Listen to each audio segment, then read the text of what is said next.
Bismillahirrahmanirrahim. Assalamualaikum warahmatullahi wabarakatuh. Kalau kita melihat kurban dari sisi bahasa, qarraba yuqarribu, yang bermakna dekat, maka kita dapat simpulkan bahwa salah satu tujuan filosofis kenapa kita diperintahkan berkurban, karena untuk mendekat, taqarrub ilallah, mendekat dan intim kepada Allah Subhanahu wa ta'ala. Pertanyaannya sekarang adalah bagaimana untuk menjelaskan hubungan antara berkurban dengan mendekatkan diri kepada Allah? Atau dengan bahasa lain, apakah dengan berkurban kita benar-benar bisa menjadi dekat dengan Allah Subhanahu wa ta'ala? Saudara yang dimuliakan oleh Allah Subhanahu wa ta'ala, para alim ulama mengatakan esensi Tuhan itu kalau dibicarakan disebut dengan sesuatu yang gaib. Di dunia ini ada 3 konsep tentang ada. Yang pertama ada yang abstrak, tidak bisa disentuh dengan indera tapi bisa difikirkan dengan nalar. Yang kedua ada yang bersifat konkret, tidak bisa disentuh dengan nalar tapi bisa disentuh di indera dan dipegang. Yang ketiga ada yang bersifat goib, tidak bisa disentuh, tidak bisa diindera, tidak bisa dibayangkan dan dipikirkan, tapi ada pada tataran yang gaib. Allah adalah esensi yang ada pada tataran yang gaib. Tidak hanya beresensi gaib, Allah juga beresensi yang suci. Nah, untuk mendekatkan sesuatu, untuk mendekatkan diri kita kepada sesuatu yang gaib dan yang suci, maka cara mendekatkannya tidak cukup hanya sekedar dengan memakai pakaian yang bersih dan suci, yang serba putih, yang rapi. Benar itu disunnahkan oleh agama, tapi yang sama juga penting daripada itu adalah kita dituntut untuk mendekatkan diri kepada Allah dengan cara mensucikan, membersihkan kolbu kita, membersihkan diri kita dari sesuatu yang negatif. Nah, kurban ini adalah momentum kita di mana kita bisa mengkatarsis, mengkuret, mengaborsi, menghilangkan, menyembelih nafsu-nafsu hewaniyah yang ada dalam diri kita. Saudara yang dimuliakan Allah, para ulama tasawuf membagi bahwa ada 2 potensi dalam diri manusia yang disebut dengan potensi nasud dan potensi lahud. Ada potensi yang membuat manusia berbuat yang positif, ada potensi yang bisa mendorong manusia untuk berbuat sesuatu yang negatif. Atau dalam bahasa Al-Quran, fa'alhamaha fujuraha wa taqwaha. Dengan fujur, potensi fujur, kita bisa berbuat sesuatu yang tidak baik. Tapi dengan potensi taqwa yang dititipkan, diinstal oleh Allah, kita bisa berbuat sesuatu yang baik. Kurban ini adalah momentum kita untuk mengalahkan potensi yang buruk itu, untuk menyembelih potensi kebinatangan itu. Karena itu di dalam Al-Quran kalau kita cek, banyak sekali Allah meminjam istilah binatang di dalam Al-Quran. Allah berbicara tentang nyamuk, Allah berbicara, mohon maaf saya pinjam kata-katanya, anjing. Allah berbicara tentang babi, Allah berbicara tentang kera, kunu kiradatan khasiin. Dan ada banyak nama-nama fabel di dalam Al-Quran, nama-nama binatang, yang boleh jadi nama binatang itu untuk mengecam perilaku manusia. Saudara yang dimuliakan oleh Allah Subhanahu wa ta'ala, dan kalau kita sudah suci, karena menghilangkan potensi-potensi yang buruk tadi, menyembelih nafsu-nafsu hewaniyah tadi, maka kita menjadi suci. Dan Allah tidak bisa didekati kecuali dengan orang yang suci. Maka bisalah kita mendekatkan diri kepada Allah Subhanahu wa ta'ala dengan kesucian kita setelah berkurban.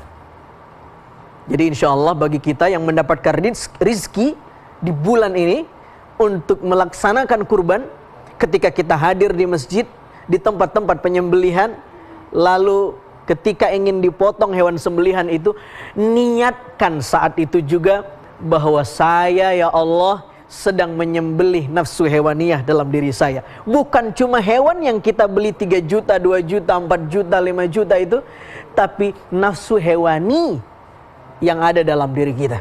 Karena itu, kata Syekh Abdul Qadir Al-Jilani, فَلَا تَحْسُلُ مَحَبَّةُ اللَّهِ إِلَّا بَعْدَ قَهْرِ الْأَعْدَاءِ مِنَ الْأَخْلَقِ الذَّمِيمَةِ الْبَهِمِيَّةِ وَالسُّبُعِيَّةِ.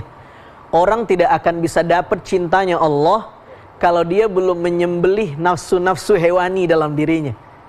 nafsu as-sabu'iyah, al-bahimiyah, baik nafsu hewan yang ternak maupun nafsu hewan yang buas. Ini menarik sekali perkataan Syekh Abdul Qadir Al-Jilani.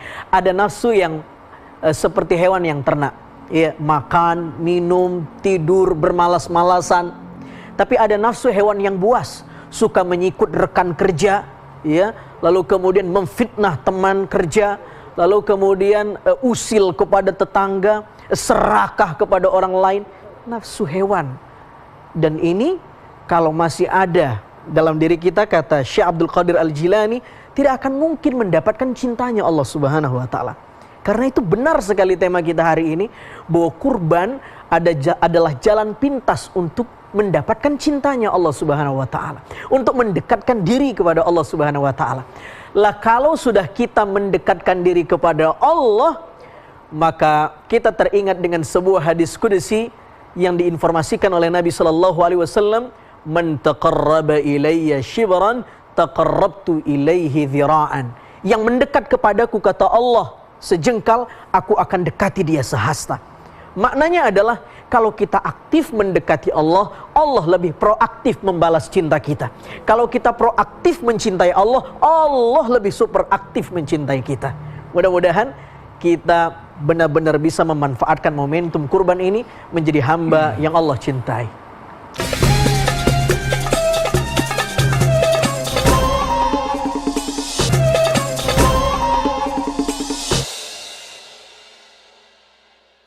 Bismillahirrahmanirrahim.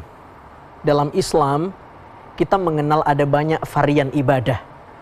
Ada sholat, ada zakat, ada puasa, ada haji, ada tilawah Al-Quran, ada zikir, dan sebagainya.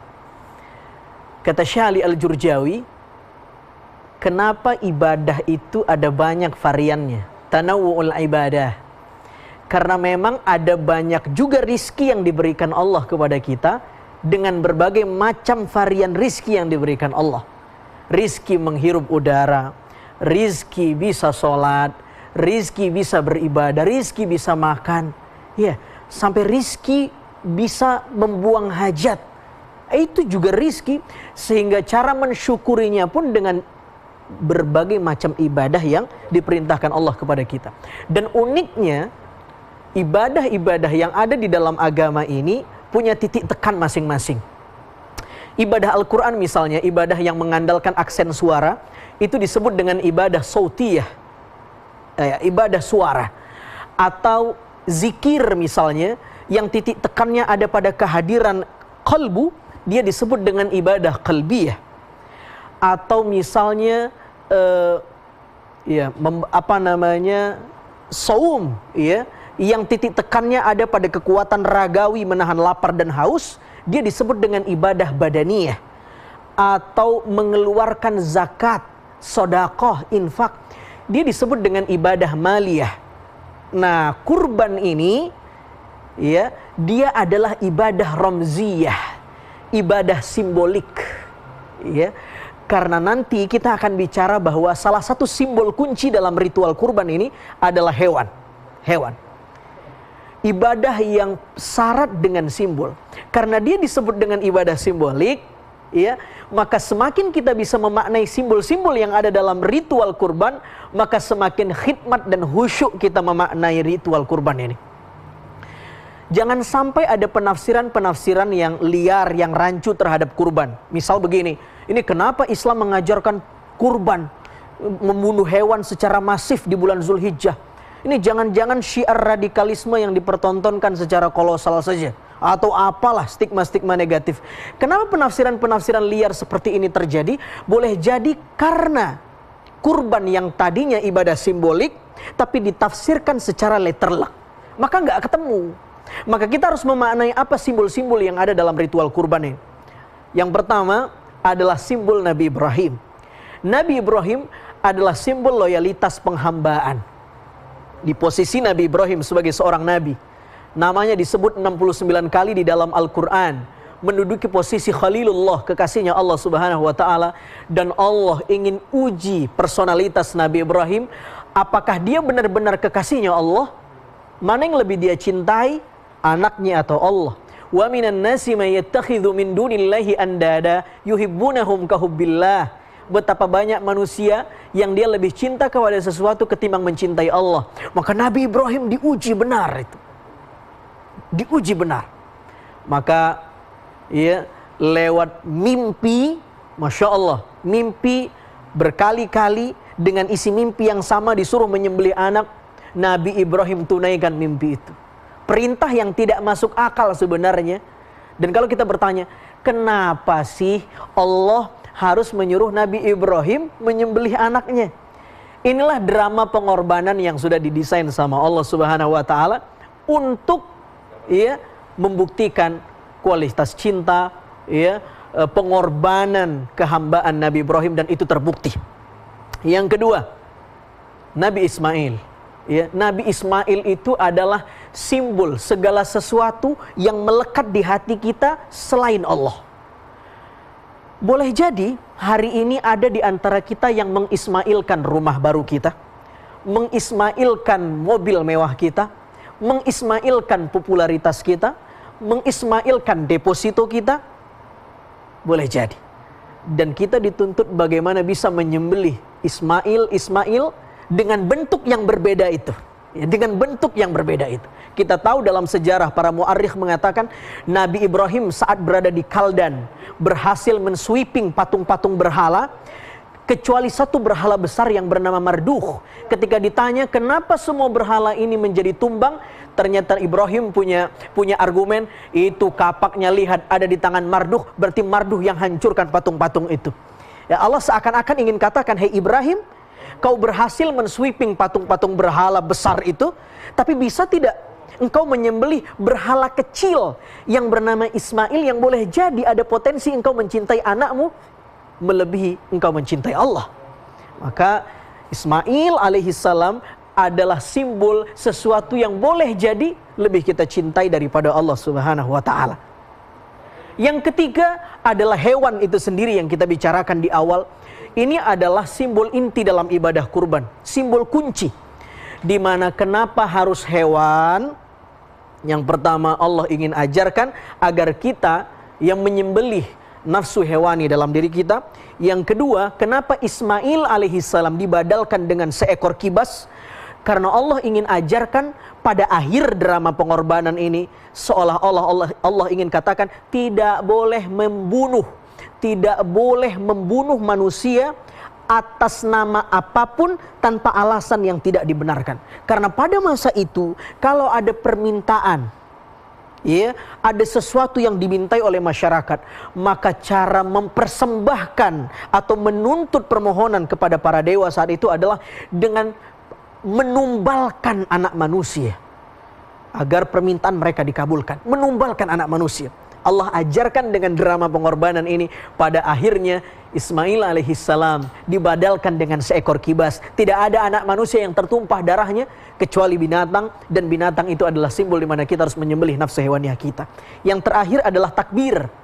Kita disunnahkan memperbanyak takbir di hari Id nanti. Takbir adalah membesarkan Allah. Maknanya adalah jangan sampai kita berucap takbir, ternyata di hati kita ada tujuan, ada tendensi, ada niat yang lebih besar dibanding ucapan takbir itu sendiri. Mudah-mudahan semakin kita mentakbirkan Allah, semakin kecillah urusan-urusan kita ini.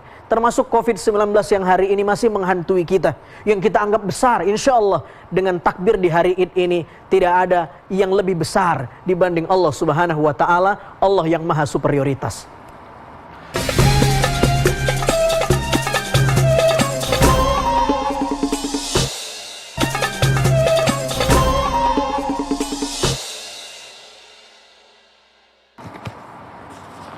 Assalamualaikum warahmatullahi wabarakatuh. Alhamdulillah wassalatu wassalamu ala Rasulillah wa ala alihi wa sahbihi wa mawalah wa la haula wa la quwata illa billah. Lebih kurang 240 jam ini adalah tempat beramal yang tertinggi di sisi Allah Subhanahu wa taala. Demikian hadis-hadis yang sahih disampaikan oleh baginda kita Nabi Muhammad sallallahu alaihi wasallam. Maka jangan disia-siakan, segala amal-amal kita harus lakukan dengan sebaik-baiknya. Salah satu di antaranya nanti adalah Idul Kurban, ya, di mana kita menyembelih hewan kurban al-udhiyah di hari 10 Zulhijjah dan juga bisa nanti di hari-hari tasyrik sesudahnya. Tapi lebih cepat lebih baik, ya. Dalam 10 hari ini banyak amalan, dan kemudian di tanggal 10 sudah bisa kita menyembelih hewan kurban, di mana dalam hadis sahih dikatakan tidak ada yang lebih afdal bagi kita di hari itu, di hari ke-10, lebih daripada ihraqud dam, ya, yakni mengalirkan darah hewan kurban kita, udhiyah kita. Ini adalah sunnah dari Nabi Ibrahim alaihissalam dan juga para anbiya sebelumnya. Nabi Ibrahim alaihissalam disebutkan dalam hadis yang sahih ketika Rasulullah SAW berkurban, ditanya, apa ini ya Rasulullah? Sunnata abikum, ya, ini adalah sunnah, ini adalah amalan dari bapak kalian Ibrahim alaihissalam, di mana beliau sebagai penghulu daripada Rusul, daripada Ulul Azmi, daripada beliau adalah Khalilullah. Dan kisah penyembelihan ini memang kisah yang luar biasa di zaman Nabi Ibrahim alaihissalam. Seperti yang disampaikan tadi, ini ibadah yang penuh dengan simbol. Maka sesungguhnya dia diawali dengan simbol ketaatan dan pengorbanan kepada Allah Subhanahu wa taala. Nabi Ibrahim alaihissalam yang begitu dekat kepada Allah SWT, yang begitu patuh kepada Allah SWT sampai digelar Khalilullah, ya, juga mempunyai seorang anak yang sangat patuh, yang tumbuh sebagai seorang remaja. Saat sang anak Ismail alaihissalam dalam keadaan yang sangat menyenangkan orang tuanya, tiba-tiba Nabi Ibrahim alaihissalam dapat ujian dari Allah Subhanahu wa taala, disuruh untuk menyembelih anaknya. Seorang bapak tentu akan sangat sedih ingin bila harus mengorbankan anaknya. Tetapi kepatuhan kepada Allah Subhanahu wa taala tidak ditawar-tawar oleh Nabiullah Ibrahim alaihissalam. Walaupun sebelumnya beliau sendiri sudah lulus ketika meninggalkan Ismail yang bayi bersama ibunya di Makkah yang tanpa tumbuhan, tanpa orang, dan tanpa sumur, tanpa air minum, kecuali bekal sedikit yang ditinggalkan. Saat itu Ibrahim AS memanggil anaknya, ya, inni ara, aku melihat fil manami, saya melihat dalam mimpi saya menyembelihmu. Fandur mada tara, apa yang menjadi fikiranmu, ya? Bagaimana pendapatmu, wahai anakku? Luar biasa jawaban Ismail, ya abati fa'al ma tu'mar, ya. Jangan ragu-ragu, itu perintah. Ismail yang walaupun masih remaja tahu mimpi Nabi, ya, adalah wahyu. Maka Ismail memperkuat hati Ibrahim alaihissalam agar melaksanakan itu. Jangan ragu-ragu. Satajiduni insyaallah minas sabirin. Engkau akan mendapati aku dalam keadaan sabar. Sabar mau disembelih. Ini apa artinya? Ini adalah sebuah pengorbanan yang luar biasa yang ditunjukkan oleh Ibrahim alaihissalam dan Ismail. Siap mengorbankan jiwanya demi taat kepada Allah SWT, demi membantu ayahanda tercinta untuk taat kepada Allah Subhanahu wa taala. Maka dari kisah tersebut kita memahami dengan baik, dengan jelas bagaimana ibadah kurban itu yang sesungguhnya ingin membawa kita umat ini agar tidak ada yang lebih kita cintai, tidak ada yang lebih kita dahulukan selain dari Allah Subhanahu wa taala. Semua yang kita miliki ini memang adalah milik Allah Subhanahu wa taala, termasuk jiwa kita, apalagi raga ini, apalagi harta benda yang lain. Maka dari kisah tersebut hendaknya disadari oleh orang-orang yang beriman bagaimana mereka siap berkorban demi Allah SWT, di jalan Allah SWT, untuk mendapatkan ridha Allah SWT, untuk meninggikan syiar-syiarnya. Dan menyembelih hewan kurban adalah salah satu dari syiar-syiar Allah SWT yang bila kita tinggikan maka menunjukkan ketakwaan kita. Wa may yu'azzim sya'airallah fa innaha min taqwal qulub. Begitulah selanjutnya syariat udhiyah ini atau berkurban dilakukan oleh para nabi dan para rasul-rasul Allah SWT.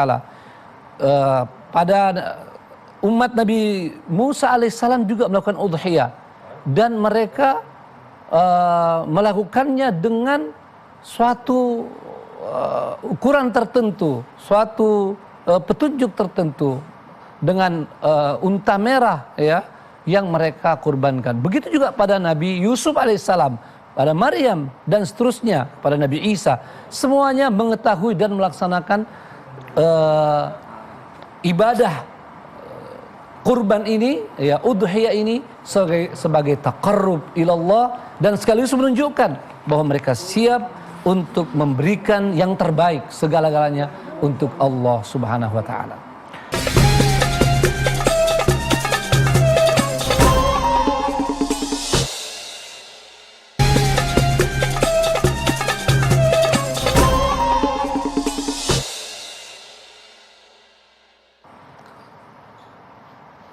Idul Kurban ini atau udhiyah ini yang sangat luar biasa nilainya, pahalanya di sisi Allah SWT, dan manfaatnya bagi pribadi dan keluarga, masyarakat ya, bahkan bagi umat manusia secara umum. Tentu mempunyai aturan-aturan dalam pelaksanaannya karena dia ibadah. Ibadah ini harus mengikuti petunjuk-petunjuk dari Al-Quran, dari Sunnah, dari contoh Rasulullah Sallallahu Alaihi Wasallam. Itulah ibadah mahdhah, harus mengikuti contoh karena keaidahnya memang sudah seperti itu ya. Kita ikuti bagaimana Nabi SAW sholat, bagaimana puasa, dan bagaimana juga melaksanakan ibadah kurban ini. Di antaranya yang penting bahwa hewan kurban itu adalah jenisnya sudah ditentukan ya. Jangan ya pokoknya saya mau berkurban ya, ini aku mau pilih yang mungkin lebih mahal dari apa yang sudah jadi ketentuan. Tidak boleh, harus mengikuti itu. Unta, sapi, kambing atau domba. Itu yang pertama ya. Jangan bilang saya mau karena di sini orang lebih suka makan ayam, mau 10.000 ekor ayam, lebih mahal daripada kambing. Tidak bisa ya, karena ini sudah menjadi ketentuan. Itu ibadah mahdhah. Al aslu fil ibadah at-tahrim ya. Tidak boleh ada ibadah mahdhah yang sesuatu yang sudah ditentukan lalu kita ingin berbuat sendiri, beristihad sendiri. Nah, kemudian ini sudah ada ketentuan-ketentuannya. Kalau unta tidak kurang dari 5 tahun umurnya ya, kalau sapi tidak kurang dari 2 tahun, kalau kambing tidak kurang dari 1 tahun, dan kalau domba tidak kurang dari 6 bulan. Dan harus dalam keadaan tidak cacat, tidak sakit ya. Dan yang harus diperhatikan juga, pilih yang terbaik ya. Pilihlah hewan kurban kita yang berisi ya, karena kita akan mempersembahkan kepada Allah Subhanahu wa taala yang kita cintai, dan kita ingin ada manfaat yang sebesar-besarnya buat masyarakat, buat mereka yang kita akan bagikan hewan kurban ini. Di antara hal yang penting juga adalah kalau memungkinkan hewan kurban itu kita sembelih sendiri ya, sebagaimana contoh Rasulullah sallallahu alaihi wasallam, kana yudahhi bikabshaini amlahaini aqranaini dzabahahuma biyadihi wa samma wa kabbar ya, wa samma wa kabbar. Adalah Nabi SAW berkurban dengan 2 ekor kabsyah ya, yang bagus dan punya tanduk ya. Artinya ini istimewa kambing Nabi SAW atau domba Nabi SAW. Lalu beliau menyembelihnya dengan tangannya sendiri ya. Nah, di situ juga dalam hadis dikatakan sama wa kabbar, mengucapkan bismillah dan bertakbir. Dari sini juga difahami bahwa dalam menyembelih hewan kurban harus membaca bismillah dan bertakbir. Bismillahirrahmanirrahim atau bismillah Allahu akbar. Bismillah wallahu akbar. Kalau sapi, kambing, domba itu disembelih. Tapi kalau unta sunnahnya dia dinahar. Ya, seperti dalam surah Al-Kautsar, fasholli li rabbika wanhar. Ya. Wanhar itu kalau unta ada alatnya memang ditusuk ke lehernya, ya. Itu untuk menyembelih unta. Nah, kemudian daging kurban ini itu dibagi menjadi 3 bagian. Ingat, 3 bagian, bukan sepertiga, ya. 3 bagian, tidak harus sama, ya. Tetapi perlu diperhatikan 3 bagian. 3 bagian ini adalah kita makan, ya. Lalu kemudian ada yang kita hadiahkan dan yang kita bagikan secara umum. Itu adalah petunjuk-petunjuk bagaimana hewan kurban itu. Dan ingat, kalau kita mengambil jasa daripada orang yang menyembelih, tidak boleh dibayar dengan bagian-bagian manapun dari hewan kurban itu. Harus dibayar dari uang di luar dari hewan kurban, ya. Kita sempurnakan semua dari hewan kurban ini adalah untuk dimanfaatkan sebagaimana tadi di dalam 3 bagian. Yang tidak kalah pentingnya bahwa daging hewan kurban ini harus segera dibagi, ya, kepada yang membutuhkannya, kecuali kalau kemudian ada halangan seperti dalam pandemi COVID-19 ini. MUI juga sudah berfatwa boleh disembelih lalu dikalengkan, kemudian dibagi ke tempat yang membutuhkan hewan kurban itu, ya. Karena saat pandemi misalnya dilakukan penyembelihan mungkin susah pembagian, ya, apalagi kalau orang berkerumun, dan ini bisa menyebabkan terjadinya transformasi virus corona. Naudzubillah min dzalik. Dan juga fatwa Majelis Ulama Indonesia yang terakhir berkenaan Idul Adha dan penyembelihan kurban, dianjurkan umat Islam mengarahkan hewan kurbannya ke rumah potong hewan, ya. Karena kalau di tempat-tempat yang tidak memungkinkan, ya, maka bisa menyebabkan terjadinya penularan virus corona. Nah, ini fatwa-fatwa penting dari Majelis Ulama Indonesia tentang pelaksanaan udhiyah atau hewan kurban ini. Maka dengan hal tersebut, mari kita laksanakan ibadah ini. Mari berlomba-lomba. Sebab ini tidak bisa digantikan menjadi sedekah.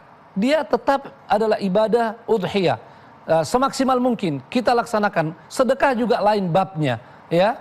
Ini harus kita ikuti, dan siapa yang mengikuti ketentuan Allah SWT, termasuk tata caranya, itu adalah jalan mendapatkan ridhonya. Semoga Allah SWT memudahkan bagi kita semua.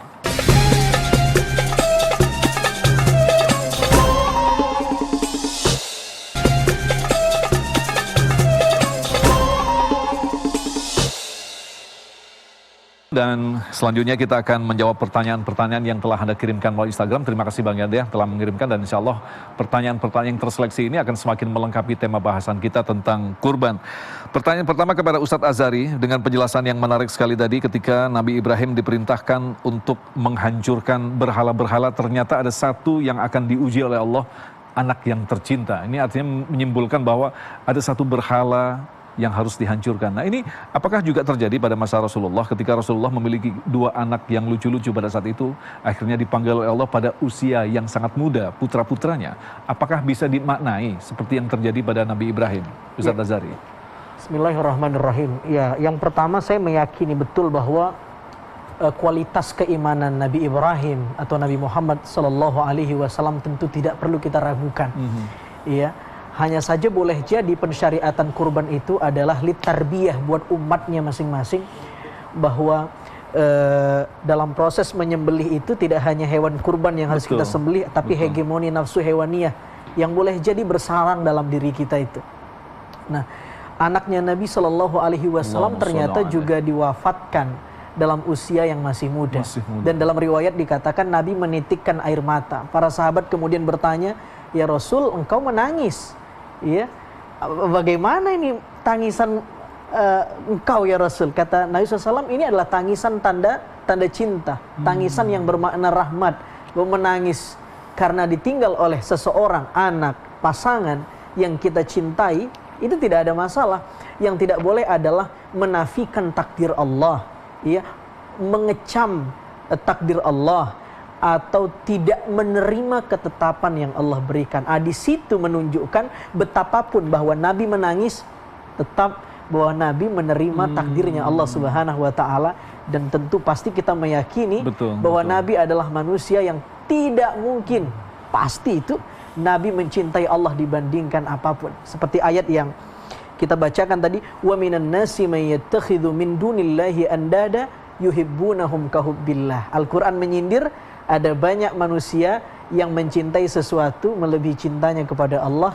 Dan tentu Nabi SAW, Nabi Ibrahim ini mengajarkan kepada kita semua bahwa hanya Allah yang ada dalam hati sanubari Nabi kita SAW.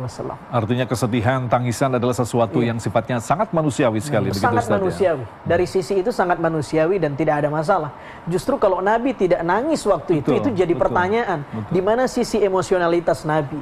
Kok tidak ada rasa sayangnya kepada anak? Nah ini, jadi Nabi menunjukkan sisi manusiawinya, tapi bisa menjelaskan di saat yang sama bahwa Nabi menerima takdir Allah Subhanahu wa taala. Baik, Ustadz Zaitun Rasmin, berkaitan dengan penjelasan yang tadi berkaitan fikih-fikih tentang kurban. Ada pertanyaan menarik ini. Kurban di era digital, kita membeli kambing, sapi melalui online. Dibagikan di mana kita tidak tahu, tapi kita meyakini bahwa itu dibagikan di pedalaman-pedalaman. Padahal ada yang mengatakan bahwa kurban harus kita saksikan sendiri. Kalau boleh kita sembelih sendiri. Ustadz, silakan. Ya, terima kasih. Memang yang terbaik itu kalau bisa sendiri. Ya, kita pilih sendiri, sembelih sendiri. Tapi ajaran Islam ini ajaran yang luar biasa. Ajaran yang universal, cocok untuk tempat mana, zaman mana, dan keadaan apa. Ya, semua keadaan. Jadi ibarat kata anak muda, tidak ada matinya. Ya, nggak ada matinya. Apalagi dari zaman Nabi SAW sudah dipraktekkan bahwa dalam keadaan tertentu penggambaran sesuatu kalau memang mendekati hakikatnya itu bisa diterima. Ya, apalagi kalau di zaman sekarang di mana alat kita semakin canggih. Ya, ketika kita ingin beli hewan kurbannya dengan di zoom, dengan di video call, itu tinggal berhadapannya saja yang kurang.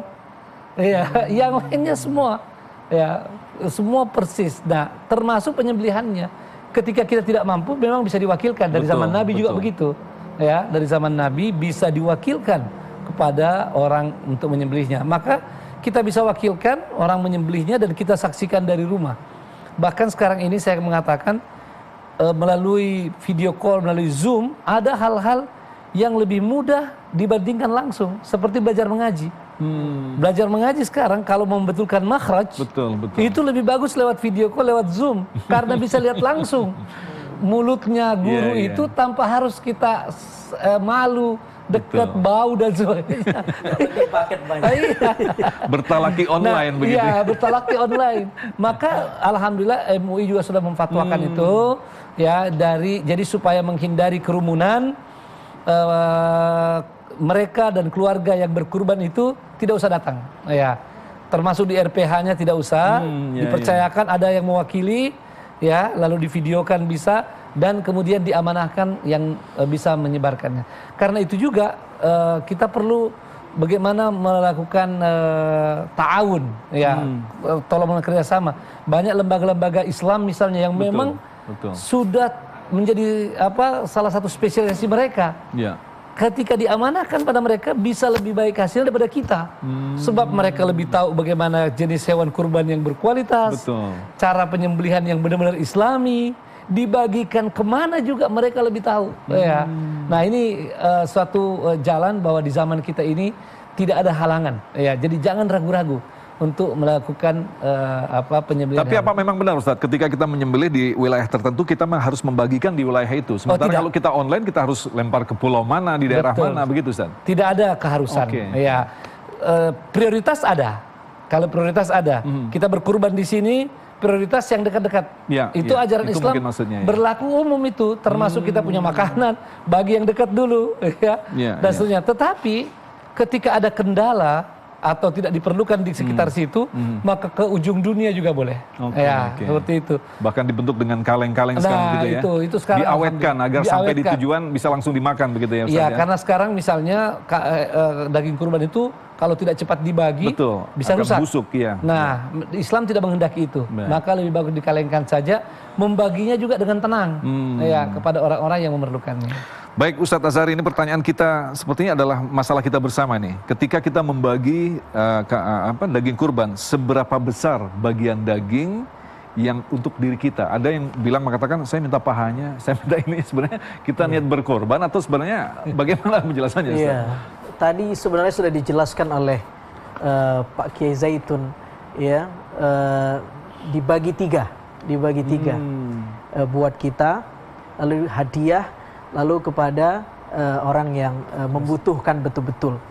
Dan itu boleh tidak kalau kita mengambil bagian mana yang kita suka, pahanya atau bagian mana, tidak ada masalah. Tidak ada masalah dan itu boleh-boleh saja.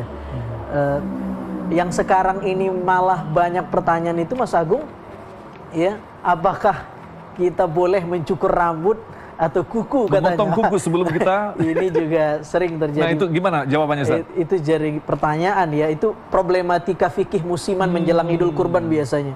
Boleh nggak kita mencukur rambut atau ya bulu yang melekat di tubuh kita? Memang kata Nabi SAW yang sudah masuk Zulhijjah dan dia punya niat keinginan buat berkurban, fala yamassa min sya'rihi wala basyarihi syai'an hatta yudhahi. Maka janganlah dia kemudian mencukur rambut ya yang melekat di kulit itu sampai kemudian dia benar-benar berkurban.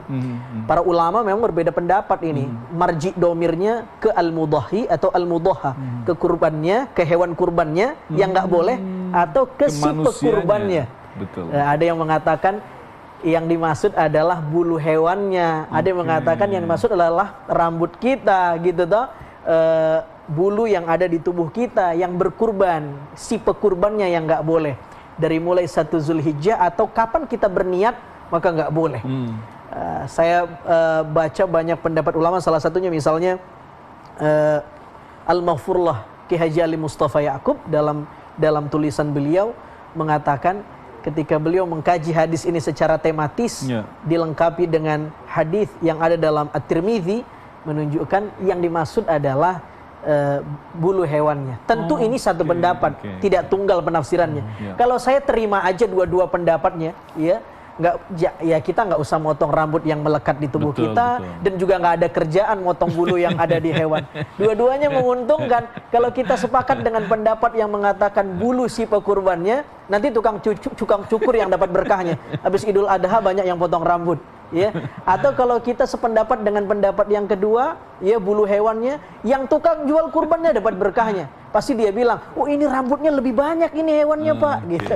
Jadi ini hazanah saja dalam penafsiran hadis saya kira. Baik, Ustadz Zaitun Rasmin, ini penjelasan tentang hadis ketika Rasulullah menyembelih hewan kurban. Rasulullah mengatakan, aku berkurban untukku, keluargaku, dan umatku. Menjelaskannya seperti apa ini Ustadz? Ya, jadi Rasulullah SAW telah memberikan contoh kepada kita bahwa seorang sebetulnya terutama kepala keluarga itu bisa berkurban untuk satu keluarga semuanya. Ya, jadi walaupun itu hanya seekor kambing itu bisa. Ya, dilihatkan jadi kepala keluarga bisa berkurban untuk satu keluarga itu. Ya, apalagi kalau dia lebih banyak lagi ya sapi dan atau unta. Nah kemudian Rasulullah SAW yang sangat menyayangi umatnya, ya, juga memasukkan umatnya. Artinya dengan kurban yang beliau laksanakan di zaman itu, di waktu itu, beliau juga niatkan untuk bisa pahalanya didapatkan oleh umatnya, ya, oleh umat Rasulullah SAW. Dan itu kekhususan bagi Nabi Muhammad SAW. Tidak bisa lagi ada orang di antara kita bilang ini untuk satu kampung. Ya, sudah tidak bisa lagi. Itu adalah khusus Rasulullah. Buat, ya, Rasulullah SAW. Baik, Ustadz Azhari, bolehkah berkurban sekaligus diniatkan untuk akikah? Karena pada saat kecil kita belum melaksanakan akikah. Iya. Para ulama berbeda pendapat menanggapi kasus ini. Ini juga termasuk problematik fikih langganan. Belum akikah tapi mau berkurban, mana yang harus kita dahulukan. Iya. Akikah sendiri kan adalah sebenarnya pada dasarnya kewajiban orang tua terhadap anak. Ya, di usia 7 hari, bahkan sebagian ulama mengatakan kalau lewat sudah 7 hari tidak perlu akikah. Ada yang mengatakan dilipatkan perkalian 7, 14 dan seterusnya itu juga masih boleh akikah. Nah, kalau anak itu sudah baligh, ada yang mengatakan bahwa akikah itu dibebankan kepada apalagi kalau dia sudah dewasa dan punya kemampuan untuk mengakikahkan diri sendiri, sementara orang tua sudah tidak ada, dia boleh mengakikahkan dirinya sendiri. Begitu ya. Pertanyaannya adalah ketika dia mau berkurban sementara dia belum akikah, ya dilihat situasi kondisinya saya kira ya. Kalau memang dia sedang berada di bulan Zulhijjah dan sudah ketemu momentum kurbannya, naharnya, ya dia kurban saja dulu ya toh. Karena kan kurban sudah ketemu momentum bulannya, hilal Zulhijjahnya sudah ada, sementara akikah muasa waktunya. Muasa luas waktunya, boleh kapan saja. Nah, boleh nggak kita menggabungkan niat akikah sekaligus kurban? Salah satu yang berpendapat boleh adalah Imam Romli dalam mazhab Syafi'i yang mengatakan dalam Hasyiah Imam Nawawi bahwa boleh menggabungkan dua niat sekaligus, akikah dan kurban. Walaupun pendapat Imam Romli ini nanti dibantah oleh banyak para ulama Syafi'iyah sendiri sebenarnya, karena nggak mungkin, karena soal pembagian saja sudah berbeda. Kalau kurban itu sunnahnya yang mentah dagingnya, sementara akikah sudah matang. Bagaimana ini membagikan dua bab yang berbeda tapi pada daging yang sama? Maka pendapat yang lain mengatakan tidak boleh menggabungkan niat pada akikah dan kurban, karena ini walaupun sama-sama menyembelih tapi pada dua bab ibadah yang berbeda. Sama seperti sholat sunnah misalnya kan. Tidak, bagaimana kalau kita menggabungkan sholat sunnah mutlak dengan sholat sunnah tahiyatul masjid? Betul. Itu boleh karena sama-sama mutlak sebenarnya. Tapi kalau sholat sunnah mutlak digabungkan dengan sholat Jumat, kan sama-sama 2 rakaat. Oh ya, bukan soal sama-sama 2 rakaat, tapi ini dua bab ibadah yang berbeda.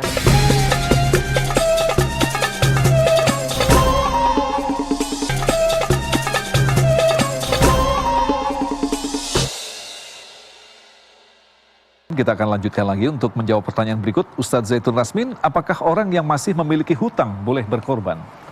Ya, kalau secara hukumnya jelas boleh, ya. Sebab utang itu kalau ada waktunya memang kelonggaran untuk dibayar, maka tidak mengapa. Ya, dia ada utang tapi ada kelonggaran membayarnya sampai kapan, lalu kemudian dia berkurban.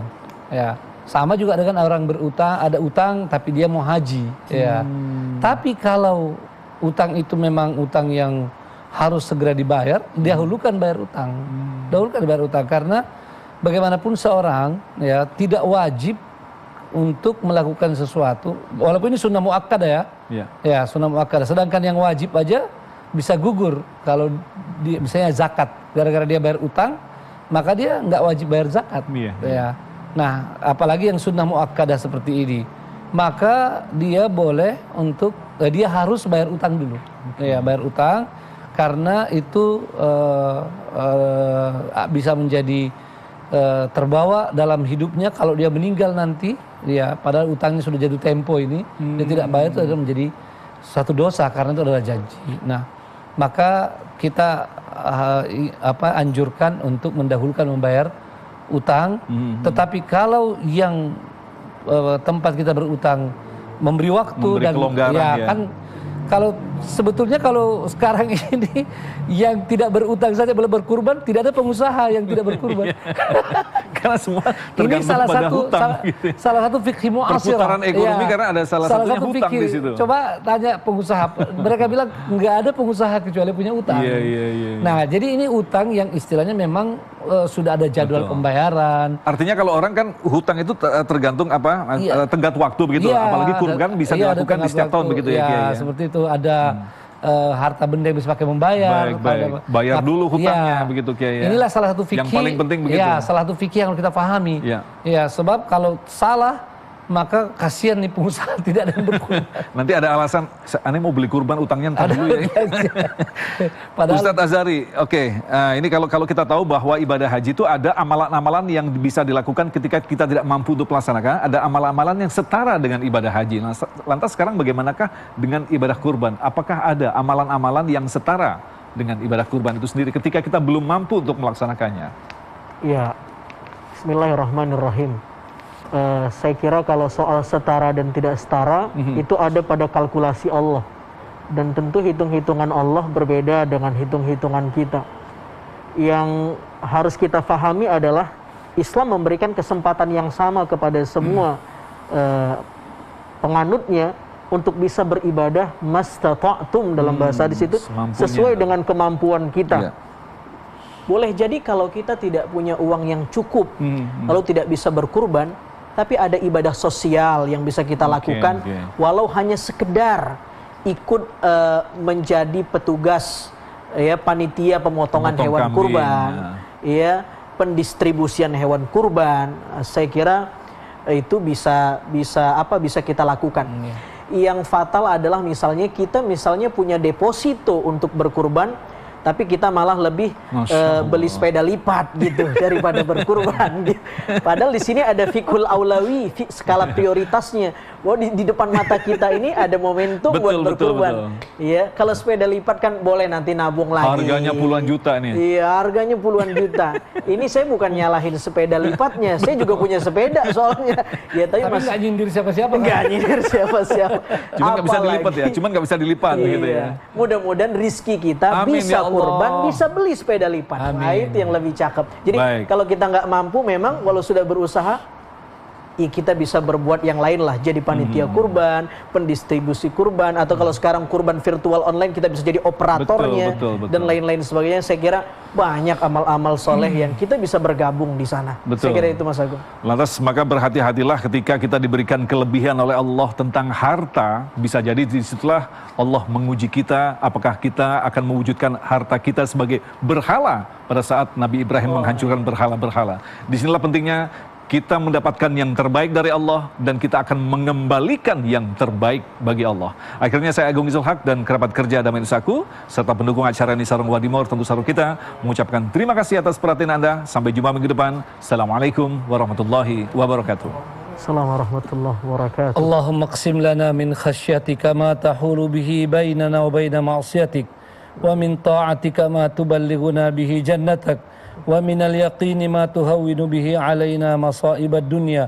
Allahumma matti'na bi asma'ina wa absarina wa quwwatina abadan ma ahyaitana waj'alhu alwaritha minna waj'al tha'rana 'ala man zalamana wansurna 'ala man 'adana wa la taj'al musibatana fi dinina wa la taj'al ad-dunya akbara hammina wa la mablagha 'ilmina wa la tusallit 'alaina bidhunubina من لا يخافك فينا ولا يرحمنا برحمتك يا أرحم الراحمين. اللهم ربنا لا تزغ قلوبنا بعد إذ هديتنا وهب لنا من لدنك رحمة إنك أنت الوهاب. اللهم أعنا على ذكرك وشكرك وحسن عبادتك. اللهم أعنا على ذكرك وشكرك وحسن عبادتك. اللهم أعنا على ذكرك وشكرك وحسن عبادتك. اللهم يا رحمن ارزقنا حبك وحب من يحبك وكل عمل يقربنا إلى حبك يا أرحم الراحمين. اللهم ادفع عنا البلاء والوباء والفتن ما ظهر منها وما بطن. اللهم ادفع عنا وباء كورونا وجميع الأوبئة والأمراض الخطيرة يا أرحم الراحمين.